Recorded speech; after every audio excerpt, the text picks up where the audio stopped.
The church was silent. All eyes were on the bride. Her white dress glowed under the soft light.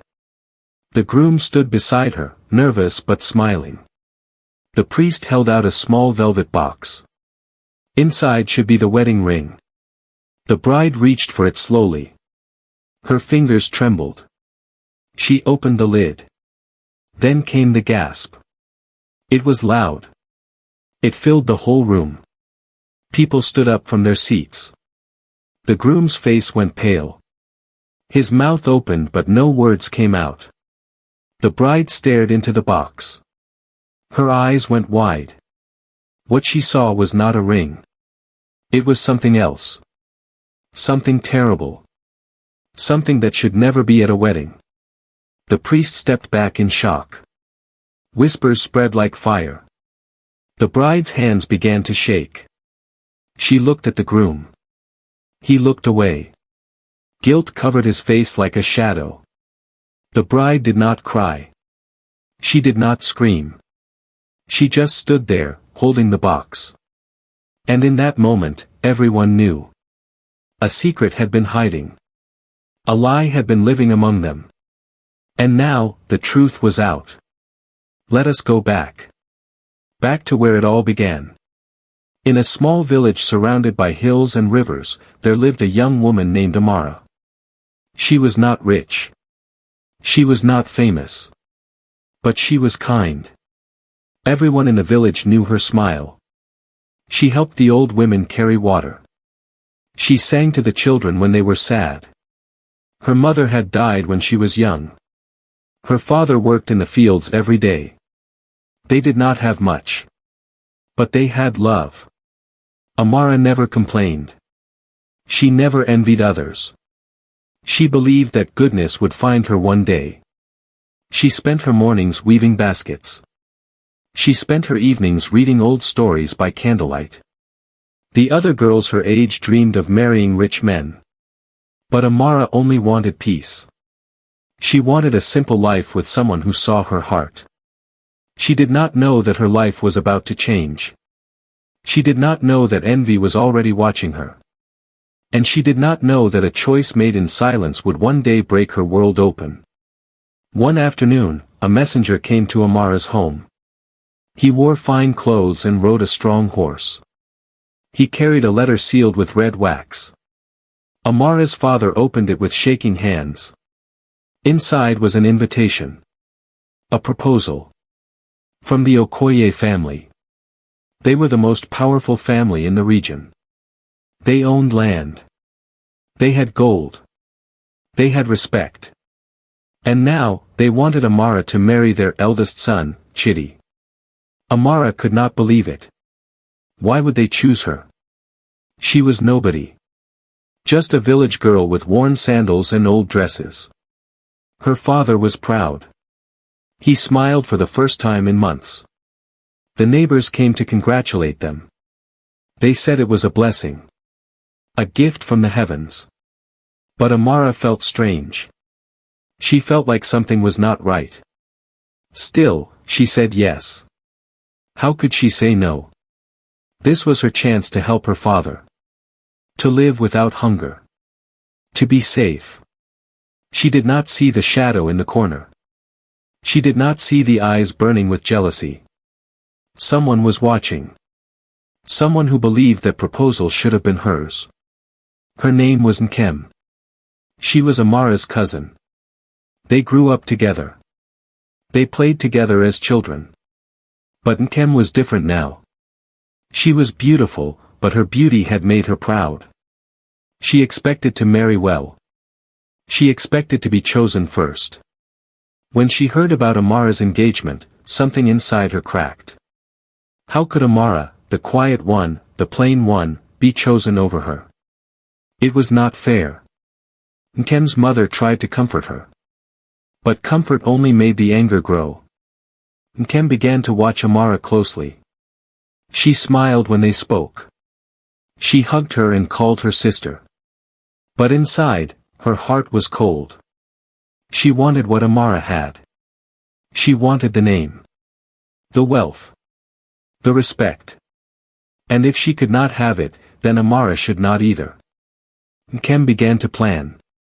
She did not know how yet. But she would find a way.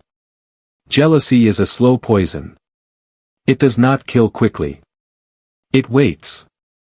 It watches. And when the moment comes, it strikes. One morning, Amara went to the market to buy cloth for her wedding dress. The sun was bright. The air smelled like roasted corn and fresh bread. She walked between the stalls, touching the fabrics gently. Then she felt a hand on her shoulder. She turned. An old woman stood behind her. Her skin was dark and wrinkled like old leather. Her eyes were sharp and clear. She wore beads around her neck and wrists. Amara had never seen her before. The woman leaned close and whispered. "Do not wear what was never meant for you." Amara stepped back, confused. "What do you mean?" she asked. But the old woman did not answer. She just stared. Then she turned and disappeared into the crowd. Amara stood frozen. Her heart beat fast. She looked around, but the woman was gone. The words echoed in her head. "Do not wear what was never meant for you." What did it mean? Was it a warning? A curse? Amara shook her head. She told herself it was nothing. Just an old woman speaking in riddles. But deep down, she felt a chill. Something was coming. Something dark. If you're watching this video, please like, subscribe to the channel, and tell me in the comments where you're watching my folktale story from. I want to know how far it has traveled. 3 days before the wedding, Nkem visited Amara's home. She brought gifts. She brought smiles. She said she wanted to help prepare. Amara welcomed her with open arms. They sat together and folded clothes. They laughed and talked about old times.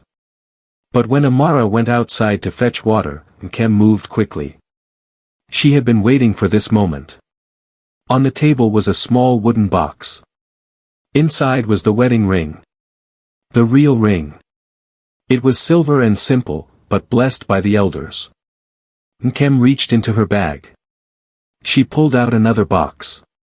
It looked exactly the same. But inside this one was something else. Something cursed. Something meant to bring shame. Nkem's hands moved fast. She switched the boxes. She hid the real one deep in her cloth. When Amara returned, Nkem was smiling sweetly. "Everything looks perfect," she said. Amara smiled back. She trusted her. She had no reason not to. Nkem left that evening with kind words and warm hugs. But as she walked away, her smile faded. Her heart was hard as stone. The trap was set. And Amara had no idea. That night, Amara could not sleep. She closed her eyes, but her mind would not rest. Then the dream came. She was standing in a river. The water was cold and rising fast. She tried to move, but her feet were stuck. On her hand was a ring. It glowed red like fire. It burned her skin. She screamed, but no sound came out. The water pulled her down. Down into darkness. She woke up gasping for air. Her body was covered in sweat. Her hand hurt, even though nothing was there. She sat up and looked around her small room. Everything was quiet. Everything was normal. But the dream felt real. Too real. She rubbed her hand and whispered a prayer. "Please, let this wedding go well." She lay back down, but sleep did not come easy. The dream stayed with her. The burning ring. The rising water. The feeling of drowning. She did not know what it meant. But she knew one thing. Something was not right. The next morning, Amara waited for a letter from Chidi. He had promised to write to her every day. His letters were her comfort. They were full of kind words and plans for their future. But that morning, no letter came. She asked the messenger. He said he had nothing for her. Amara felt a knot in her stomach. Maybe he was busy, she told herself. Maybe the letter was delayed. But by evening, still nothing. She asked her father. He told her not to worry. Men are not good with words, he said with a laugh. But Amara was not laughing. She went to her room and sat by the window. She looked at the old letters Chitty had sent. She read them again and again. They made her feel better. But only a little. That night, Nkem came by. She asked if everything was okay. Amara told her about the missing letter. Nkem nodded slowly. It is just nerves, she said softly. Every bride feels this way. Amara wanted to believe her. But something in Nkem's eyes felt cold. Something felt wrong. 2 days before the wedding, Chitty's mother came to visit. She was a tall woman with a strong voice. She wore gold jewelry and expensive cloth. She looked at Amara from head to toe. Then she spoke. If you are to join our family, you must prove your loyalty. Amara's father shifted nervously. What do you mean? He asked. The woman pointed to a small locket around Amara's neck. It had belonged to her mother. It was the only thing she had left of her. You must give that to me, the woman said. It is our tradition. The bride must leave her past behind. Amara's heart sank. She touched the locket gently. Her fingers trembled. She wanted to say no. She wanted to keep it. But everyone was watching. Her father looked worried. Chitty's mother looked impatient. Amara felt trapped. Slowly, she took off the locket. She placed it in the woman's hand. The woman smiled. Good, she said. Now you are ready. But Amara did not feel ready. She felt empty. Like a piece of her soul had been taken. That night, she cried into her pillow. The locket was gone. And with it, a part of her mother. The morning of the final preparation, the old woman appeared again. Amara was walking near the village well when she saw her. The woman stood under a tree, her eyes fixed on Amara. Amara stopped. Her heart raced. The woman walked closer. Her voice was low and serious. Not all unions are blessed, child, she said. Some are built on lies. And lies always fall. Amara wanted to ask more. She wanted to understand. But the woman raised her hand. Truth reveals itself when gold turns to ash. Then she turned and walked away. Amara stood frozen. Her mind spun with questions.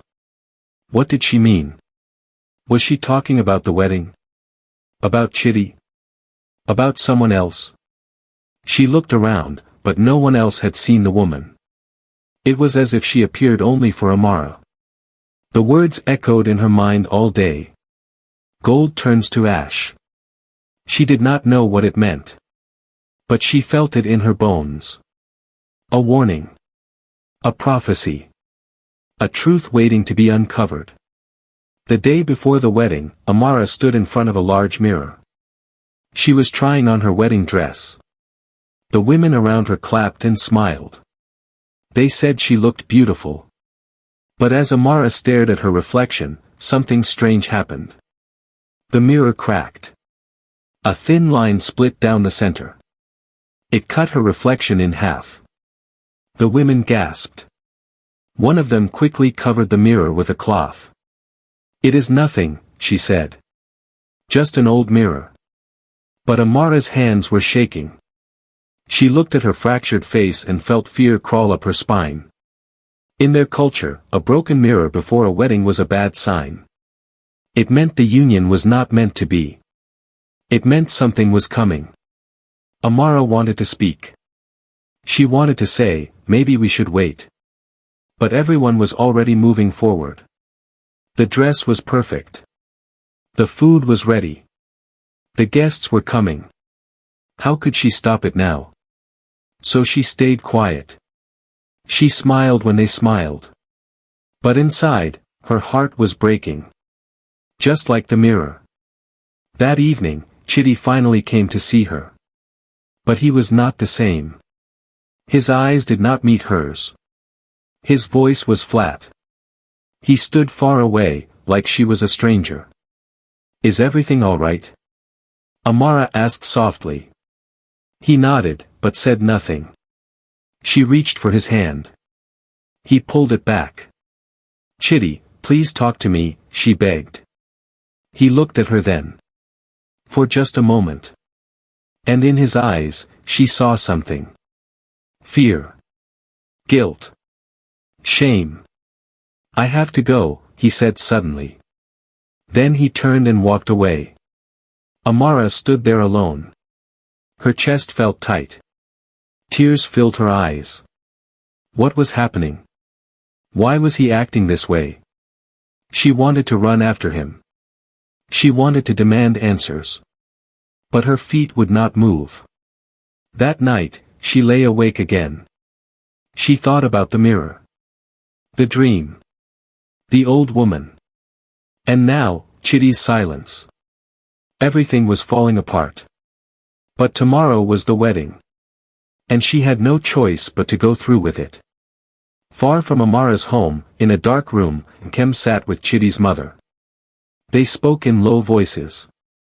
Candles flickered on the table between them. Are you sure this will work? Chitty's mother asked. Nkem nodded. Her face was calm, but her eyes were sharp. The box has been switched. When she opens it tomorrow, everyone will see what is inside. And what is inside? The older woman asked. Nkem leaned forward. A broken shell. A symbol of death and bad luck. It will look like she brought a curse into the family. Chitty's mother smiled slowly. Good. My son deserves better than a poor village girl. This will give us a reason to end it. Nkem's heart should have felt guilty. But it did not. She had convinced herself that this was justice. That Amara had stolen her destiny. The two women shook hands. The deal was made. The curse was confirmed. And tomorrow, in front of everyone, Amara would be destroyed. Neither of them saw the shadow by the door. Someone had been listening. On the morning of the wedding, Amara went for her final dress fitting.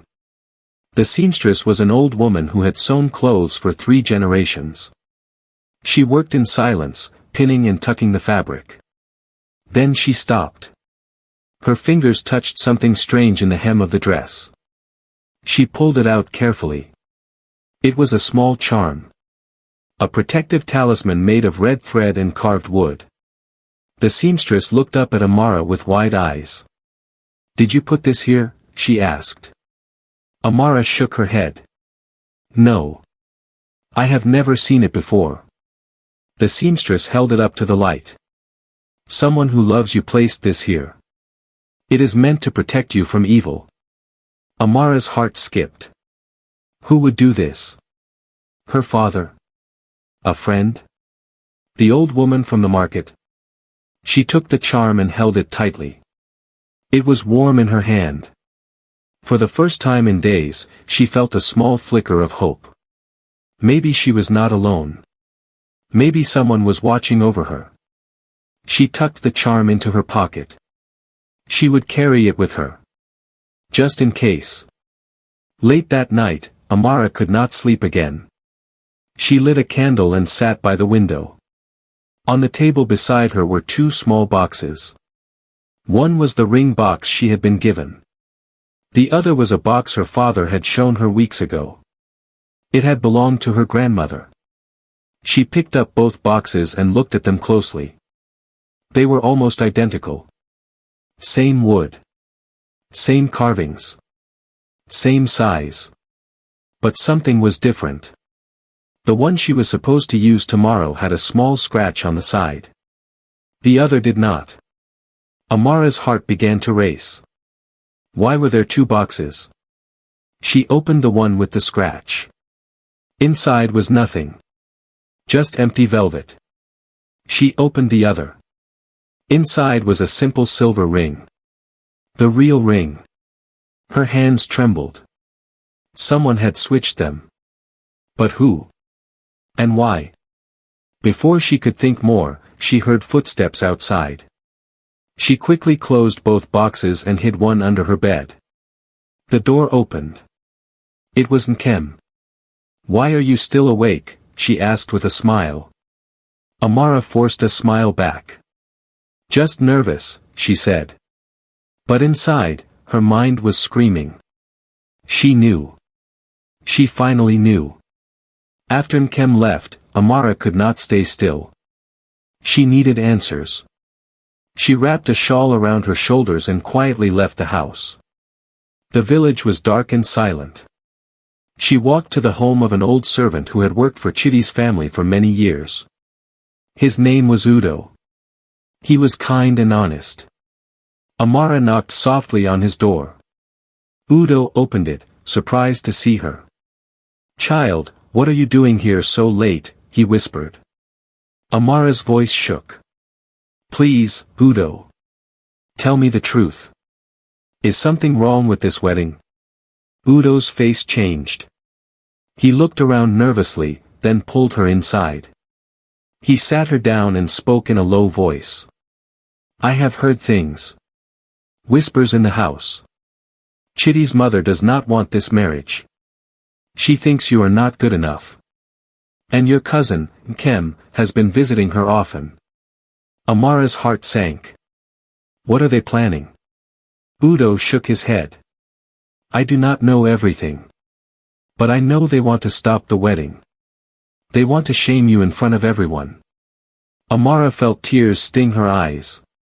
But she did not cry. She stood up. "Thank you, Udo." She walked back home in the dark.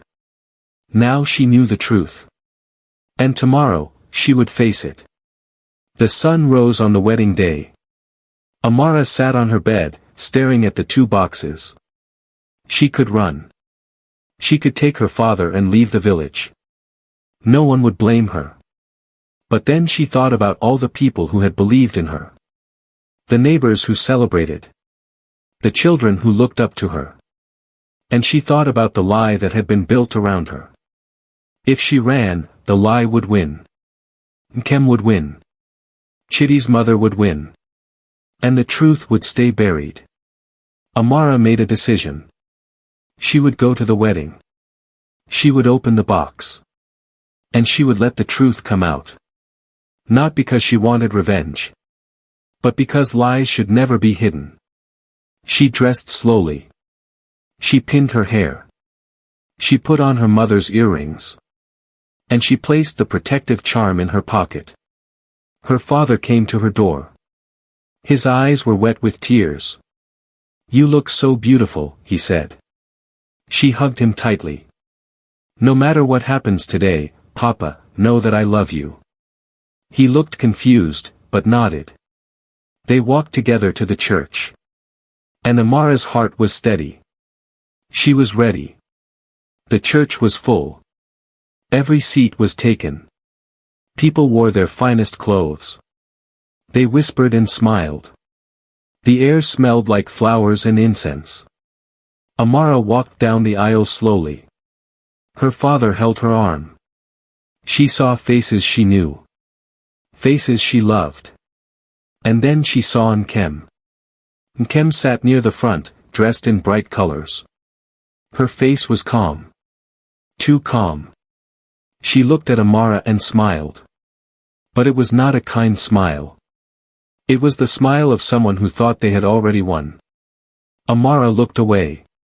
She saw Chitty standing at the altar. He looked pale. His hands were shaking. He did not look happy. He looked trapped. Amara reached the front. Her father kissed her cheek and sat down. The priest began to speak. His voice was loud and clear. But Amara barely heard him. Her eyes stayed on the small velvet box sitting on the altar.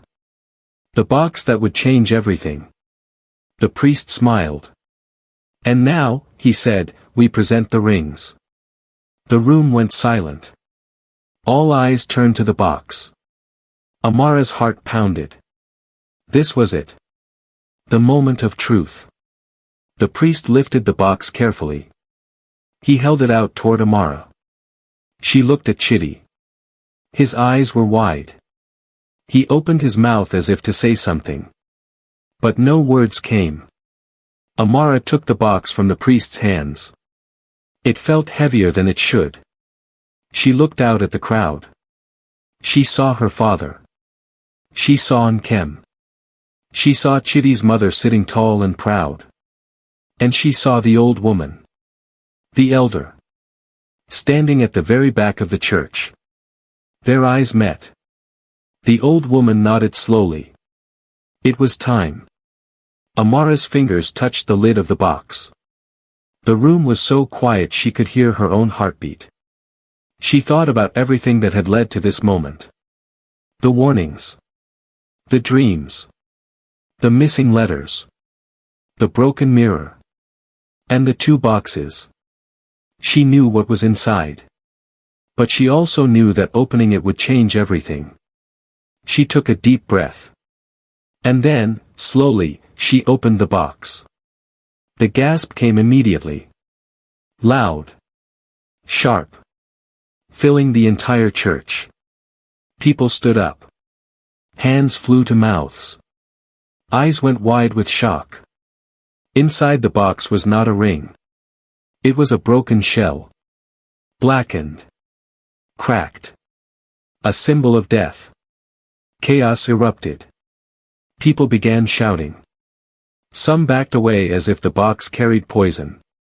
Others pointed and whispered. Chitty stumbled backward, his face filled with horror. The priest dropped his Bible. Amara stood perfectly still. She did not faint. She did not scream. She simply stared at the shell. Then she looked up. Her voice was calm, but it carried across the entire room. This is not the ring I was given. The crowd went silent again. Amara turned to face them. Someone switched the boxes. Someone wanted to curse this wedding. Someone wanted to destroy me. Murmurs spread like wildfire. People looked at each other, confused and afraid. Amara's eyes moved slowly across the crowd. Then they landed on Nkem.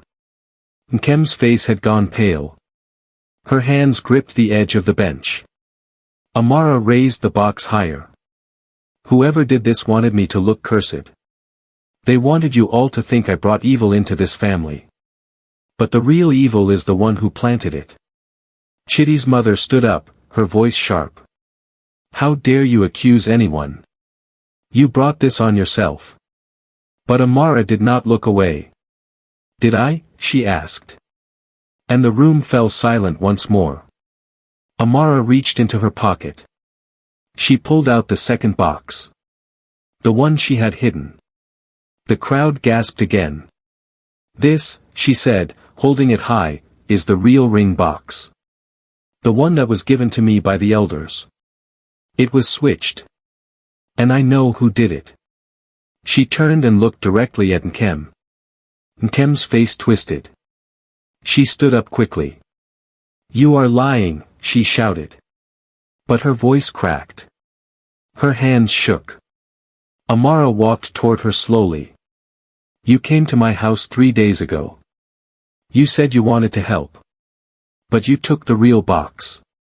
You replaced it with this cursed one. Nkem's mouth opened, but no words came. People began to whisper louder.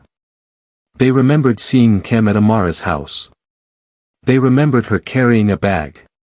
One of the elders stood up. Open the second box, he commanded. Amara opened it. Inside was the true ring. Simple. Silver. Blessed. The elder nodded. This is the ring we gave her. It has our mark. All eyes turned to Nkem. She tried to speak.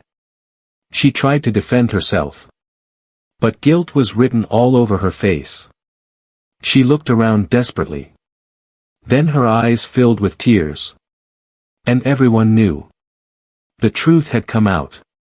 Chitty finally moved. He stepped forward, his face filled with shame. "I knew," he whispered. The crowd turned to him. Amara's heart broke. "You knew?" she asked. Chitty nodded, his voice trembling. "My mother told me there was a plan.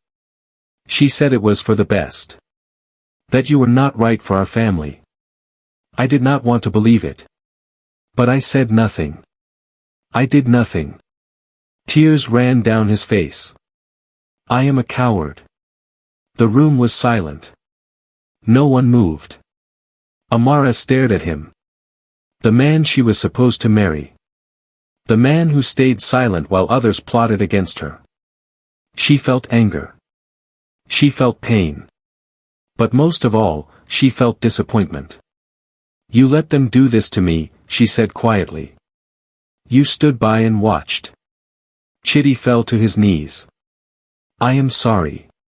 Please, Amara. Forgive me." But Amara did not answer. She looked at his mother. The woman's face was hard as stone. No regret. No shame. Only anger at being caught. Amara shook her head. "This wedding is over," she said. And she turned to walk away. But before she could leave, Amara stopped. She turned back to face everyone. The entire church was watching her. Nkem was crying. Chitty was on his knees. His mother stood frozen. Amara's father looked heartbroken.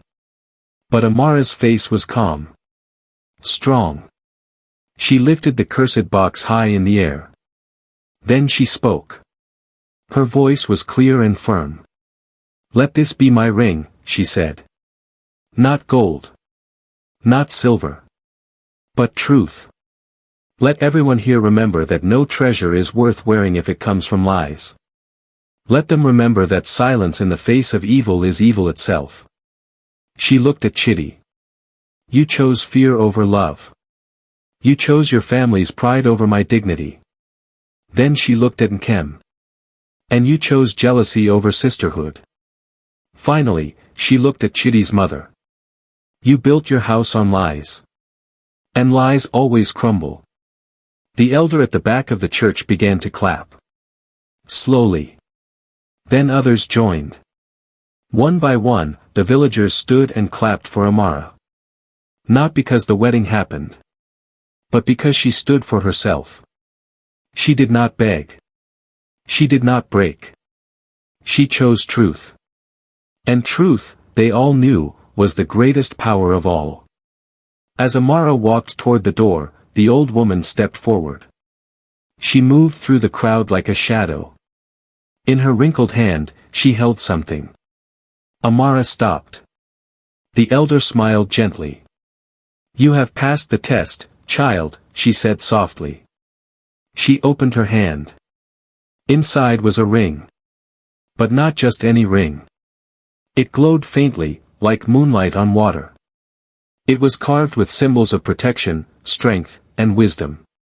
"This ring belonged to the women of your bloodline," the elder said. "Your grandmother.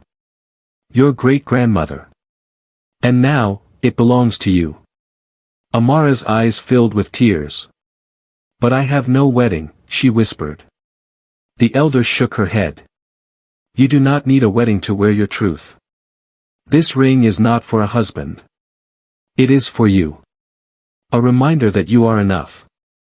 That you are strong. That you are worthy." The old woman placed the ring in Amara's hand. It was warm. It felt like home. Amara slipped it onto her finger. It fit perfectly. She looked up, but the elder was already gone. Vanished, as she always did. But the ring remained. A symbol of her courage. Her choice. Her freedom. Amara left the church with her head held high.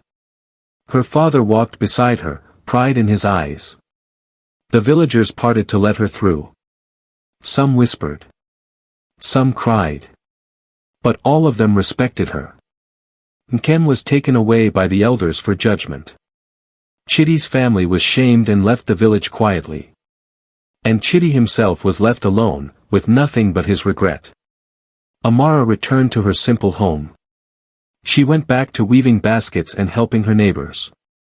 But she was not the same girl. She was stronger now. Wiser. She wore the ring every day. And when people asked about it, she told them the truth. "It is the ring I gave myself," she would say. "Because I learned that no one can give you your worth.